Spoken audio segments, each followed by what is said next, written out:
Hey everyone, it's Nelson Gord here. Welcome to State of the Game. I'm back here at the NCSA headquarters after a fantastic weekend down in Arizona. While I was down there, I had the chance to sit down and speak with head coach Tracy Smith of Arizona State University. Tracy and I talked about everything from who his early influences were in the game to what he'd be doing if he wasn't coaching college baseball and a little bit of everything in between. So I hope you enjoy this segment, and I hope that you continue to follow us as we make this tour across the country to find out the state of the game. So here's the deal on what I'm trying to do.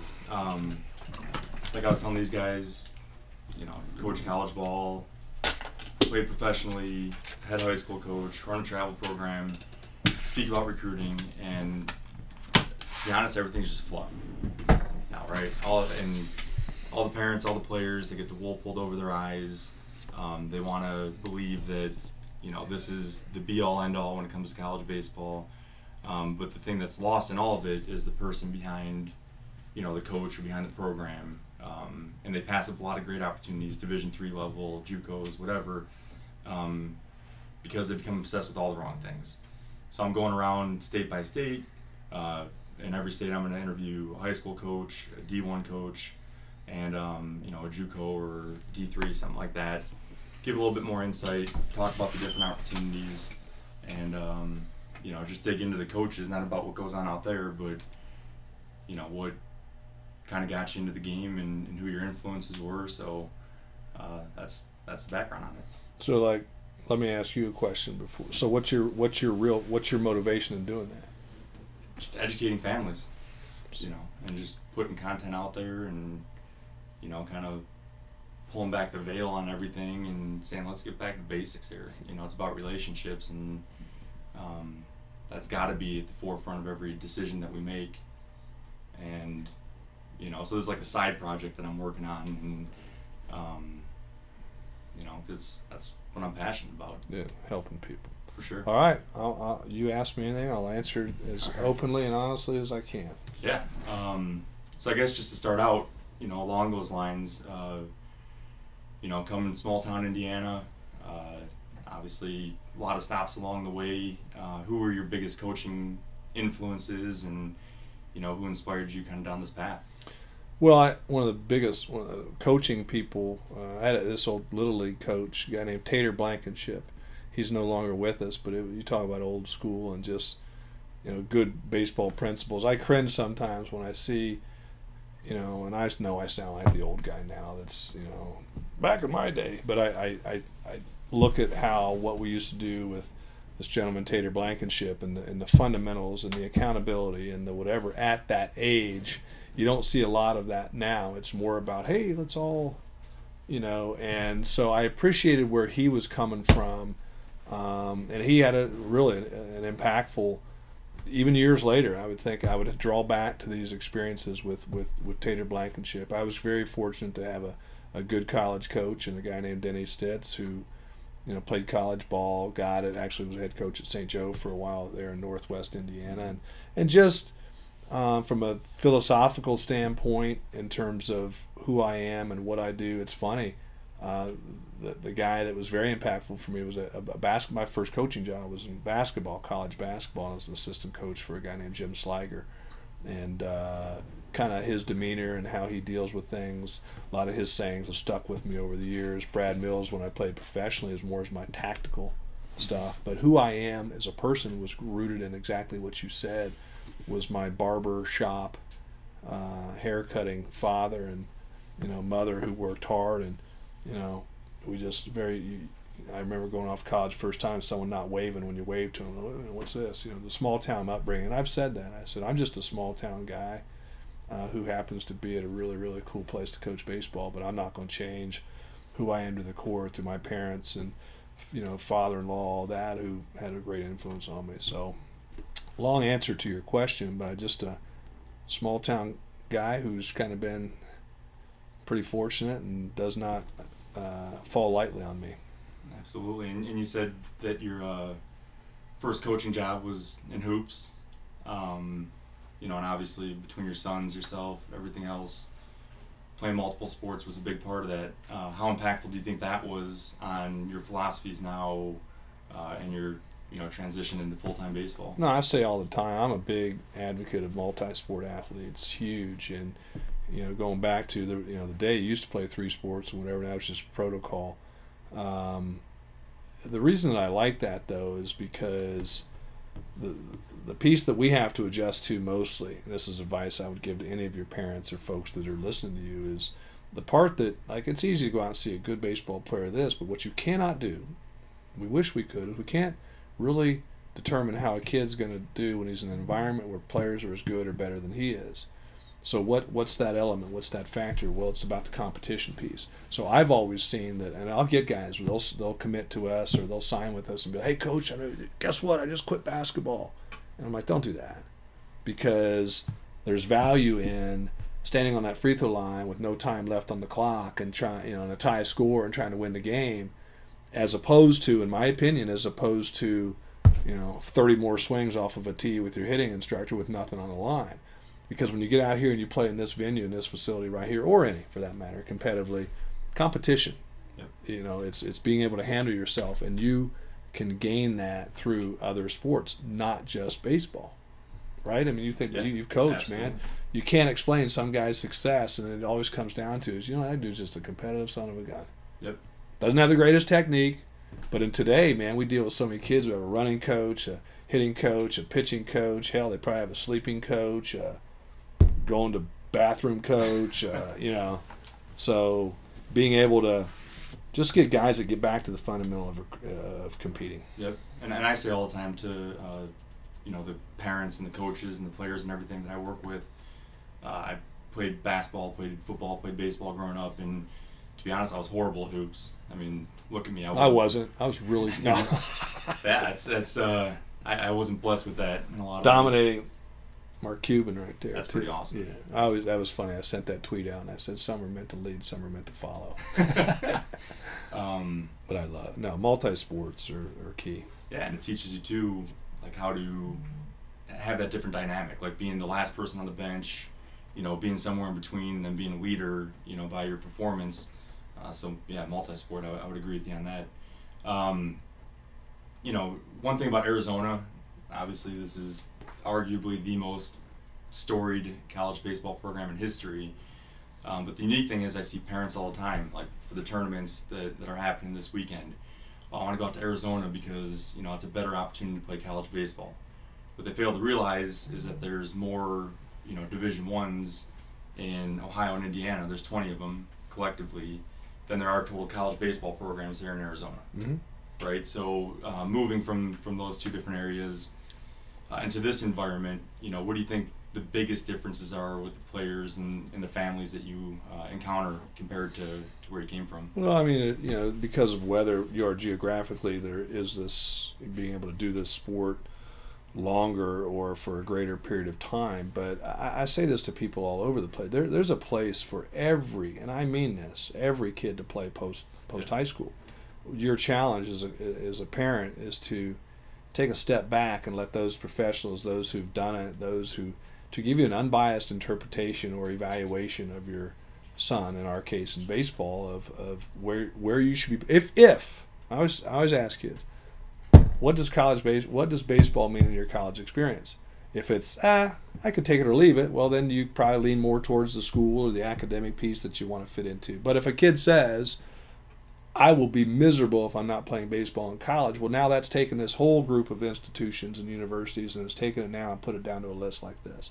So, I'm a big believer in, if you want to play, then let those, whether it be you who experience, advise you on where the best to spend your time. What's the difference I find? Well, we all have this inflated view of our kids. And sometimes we become unrealistic about where they should fit or whatever, and then it kind of deviates from that original statement of the importance of where it fits for your kid. And that's the other part. It's about your kid, not about you. Yep. And and I've had more than my share of kids that have sat in here, whether it been in Indiana, Miami of Ohio, or ASU, that things aren't working out, and you finally get to that point where you say, okay, man, let's peel this thing really back here. Who are you playing for? Mm-hmm. And then the tears come, and then, well, I'm playing for my parents. We don't need to do that. So the uniform, you said it. I look out that wall. There's some pretty impressive names out. Well, guess what? The uniforms come off Yep. for everybody. So I don't think people are really different geographically in their, from Arizona to Indiana to wherever. I would agree with you that there are more opportunities from an in-state perspective at an Ohio, for example, as to here, but kids from here can still get there, and kids from there can still get here. It just depends on how good you are. You got to find that right match. Yeah, and like finding the right match in any business, in any college program, any team. Culture is a huge part of that. It's a big part of it. And every team has their own mottos or their own catchphrases, but at the core of what you're trying to do here, what are those things? What are the things that stand out for potential players and the guys in your own clubhouse? Well, our motto, our battle cry, if you will, is an acronym that we refer to as CHAMPS. And it's a thing that we've been developing and it's been evolving. I've been having the good fortune to work with an individual, Sandy Ogg. You reference business. He's one of the top people in the world in terms of developing CEOs for corporations across the world and nationally. And he's a part of our team here, and we've developing. But CHAMPS, you talk about what does CHAMPS mean? It means being a conversation for national championship. What does the H mean? It means the history, the tradition for a place like ASU. That's going to be a part of what we do. The A is the academic piece. Let's not forget for 1 second that they call it student athletes for a reason. And so you're talking about the things that we do from an institutional thing, finding that great fit. And our M is the mindset, like this, developing this mindset. And to me, that starts with exactly what you said, of the right people. To me, it's a people thing, no matter whether you're talking sports, business, whatever. So the mindset of recruiting kids and families, and I stress families, of like-minded vision that you have, because guess what? It's not going to be pretty the entire time. What are they going to do? They're going to call home, coach this. So what's the message they're getting from home? Right. And you've coached. I bet you could go take an inventory right now of kids that have played that maybe it didn't work out, and part of it was, well, they just weren't getting a message. You weren't getting the support from the home. And then the P is the player part for us, because P is the people part for us, because that is at the core of what we do. I mean, people ask me all the time, what's at the foundation of your recruiting? I said people. And I'll say this, there's some givens in what we do. You have to be good and talented from a baseball standpoint to play here. But you also got to be a good person, because you're not going to figure out. And the champs for us, the stars, is, we're MLBU, man. I mean, so we have to recruit a certain talented person, the coachable spirit, the level of physical play. So all of those things, to me, if we're looking at our champs, all of those things that I just talked about, what is that pointing towards? It all feeds into this being in the conversation for a national championship. I just sat out there on media day, and it's like they said, well, what's the ultimate goal? Well, of course we want to win a national championship, win it. But my thing is, if we're in the conversation and we're living these things and doing these things on a daily basis, it's going to put us in a position to do that. Yep. And so you got to be lucky, but you also, you got to be good, but you also got to be lucky. Absolutely, especially in this game. Yeah. So success to me is getting this place and filled with kids of talent and families and people that all think like we do, and always being relevant across the country, so that when we pick up the phone and call a kid from Arizona or a kid from Illinois, Indiana, Ohio, New England, hey, I'm interested in Arizona State. Coach, that's my dream school. That's what we want to accomplish here. For sure. And to fill that need and to look for those type of people, obviously you're pretty well versed in the social media world and do a great job with that. And a lot of people here, how much does that play a role? Like when you're doing your due diligence on a player, how much do you dig in? Social media, talking to coach references. A lot. The whole works. Goes back to the people part, like the due diligence. That's great terms for it, because we are in a different world. And I talk to colleagues of mine, and no offense to them, but that they're like, I don't really get into this or that. Well, who are we targeting? Who are we recruiting? Who are we placing? Quite frankly, our livelihood. Whose hands are we placing? Well, we'll place them in the hands of 17 to 18, 22-year-old kids. Well, if you don't understand the world that they're living in or try to keep up with that, I'm not a master of social, but I try, because that's how they relate to one another. And if I'm not having an understanding of how to do that, I'm not doing my job. So just like I'm evaluated at, yes, we absolutely. Because what comes out, when I first started my Twitter account, they wanted me to do the generic, the SID. I said no. I said, if I'm going to have a Twitter account, it's going to be me. So I look at it the same. So that, and the reason I did that is I want my personality, who I really am, to come across to people that would be stupid enough to read about what I'm doing. So I look at the same thing. We can learn a lot about our potential student athletes or potential recruits by their Twitter account, their Facebook things of who they are. And we have backed away from kids by seeing things on a Twitter account that, you know, I mean, real life examples, will there be on there, you know, racist things or whatever that you're like, this isn't, you know, he may be good on the baseball field, but he's not going to fit in with what we're trying to do here. And so that, it's very, very important. Yeah, that's obviously a huge piece of this whole thing. Just, you know, one more question, and then maybe a story. But one last question: if you weren't coaching, because I know if I said you weren't coaching baseball, you'd probably say you'd be coaching football or hoops or something like that. But if you weren't coaching, where do you think you'd be today? What do you think you'd be doing? Well, you know, this may be an unpopular answer for people, but I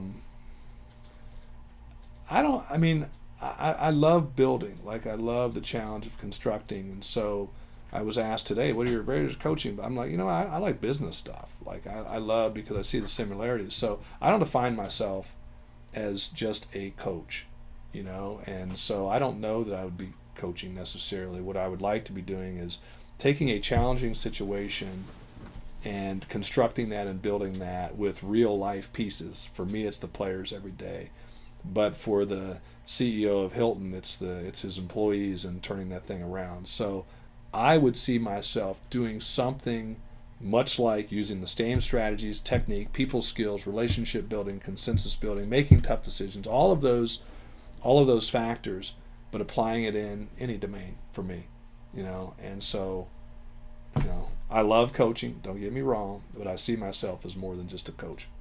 Absolutely. And just one last thing, you know, baseball's a game of stories, of moments, of memories, you know, from Babe Ruth calling a shot, Willie Mays catch, Pete Rose, you know, the all-time hit king, you know, that big knock, George Brett running off the bench. Any funny or super memorable moments that stand out, you know, from you being on the field or in the dugout, you know, in the third base coaching box that you want to touch funny on? Or just memorable, or what? Like, what when you ask me when that, what pops in my head? Yeah, what pops in your head? Knee-jerk reaction. I mean, what pops in my head is, it's like, for what I do, you know, I mean, the ultimate goal is, as a, you know, want to win a national championship. But I just remember Omaha. So first of all, when I left Miami of Ohio to take the job at Indiana, I remember everybody, all my coaching colleagues said, "Don't take that job. You can't win there." So that was 2006 or whatever, 2005, fall of 2005, summer 2005.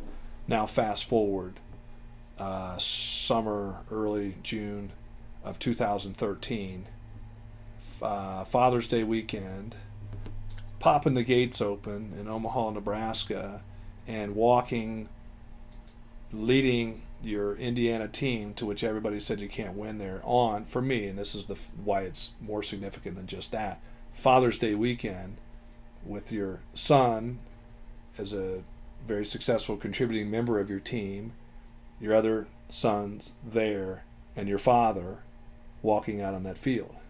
Does it get any better? That's awesome. Than that mix of stuff, of not only being lucky enough and fortunate enough to coach in the College World Series, but coaching your son in the College World Series and walking through that with your dad on Father's Day weekend? I don't know. Makes it all worth it right there. Makes it all worth it right there. That's what I think of. That's awesome. Well, Coach, thank you so much. Skip, sorry. Thank you so much for your time and all you do for these guys around here and everybody's life that you touched. And we just appreciate you. So appreciate the opportunity to sit down and talk. Awesome. Thank As you. always. All right.